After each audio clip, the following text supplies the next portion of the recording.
Bonjour, aujourd'hui au Bistrot de Limo, on reçoit Stéphane Brabant, courtier immobilier Remax dans le secteur de Vaudreuil-Soulanges.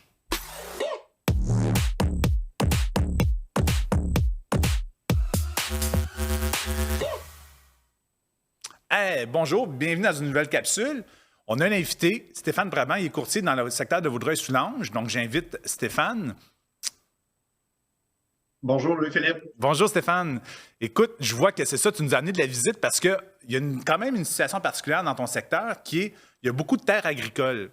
Et là, on a Maître François Leroux aussi qui est présent, qui va nous parler un peu, je pense, là, de quelques réalités qui se vivent là, dans ce domaine-là. Fait que Stéphane, c'est quoi la question que tu voulais lui poser? Bien, présentement, c'est ça. Assez souvent, lorsqu'on a des agriculteurs ou des propriétaires de terres agricoles, présentement, une terre peut être composée de plusieurs lots. Donc, à ce moment-là, l'agriculteur ou le propriétaire voudrait soit conserver une partie, morceler tout ça. Puis il y a différentes règles qui vont s'appliquer. Fait que François, est-ce que tu voudrais nous expliquer de façon professionnelle les réglementations pour le morcellement?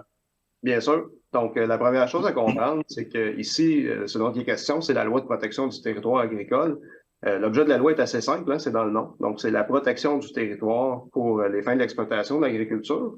Puis, le point que tu soulèves, Stéphane, c'est à l'intérieur de la loi, il est spécifiquement prévu qu'on ne peut pas séparer deux lots qui sont côte à côte. On appelle ça des lots contigus. La notion de contiguïté là, qui est au cœur de la loi va faire en sorte que deux lots qui sont collés un sur l'autre ou qui sont séparés par un chemin public ou un autre obstacle qui est défini par la loi ne peuvent pas être séparés. On considère que c'est un seul et même lot. Et par ailleurs, il y a évidemment des exceptions à cette règle-là. Elles sont peu nombreuses, mais il y en a quelques-unes à l'intérieur de la loi. La première, c'est le cas où un propriétaire posséderait plus de 200 hectares. Ce propriétaire-là pourrait vendre un bloc de 100 hectares de lot contigu et conserver un bloc de 100 hectares contigu, puis ce serait conforme là, aux dispositions de la loi. Ça, c'est la première des exceptions. La deuxième, puis celle-là est relativement nouvelle, c'est le cas pour une personne qui voudrait vendre à un voisin. Donc, on parle d'un producteur agricole qui serait contigu.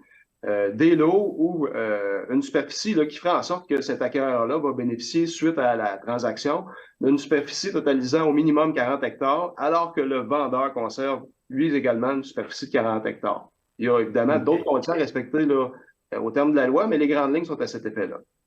OK, donc ça ne s'appliquerait pas pour monsieur, madame, tout le monde. Ça s'applique uniquement pour un voisin qui serait producteur agricole.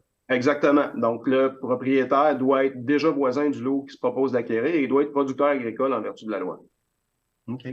Ah, c'est vraiment un sujet intéressant. En effet, c'est là qu'on constate que quand on a une équipe derrière nous qui connaît le sujet, mais les questions sont plus faciles à répondre. Donc, si en effet, vous êtes dans le domaine agricole et vous pensez vendre, mais assurez-vous d'avoir un courtier qui a déjà fait ce genre de transaction-là pour pouvoir vous aiguiller et en effet qui est appuyé par des notaires ou une équipe juridique qui est capable de répondre aux questions spécifiques concernant la loi.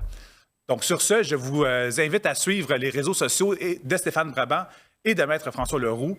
D'autres capsules d'informations seront produites sous peu et, en effet, d'autres questions vont être répondues. Sur ce, je vous souhaite à la prochaine.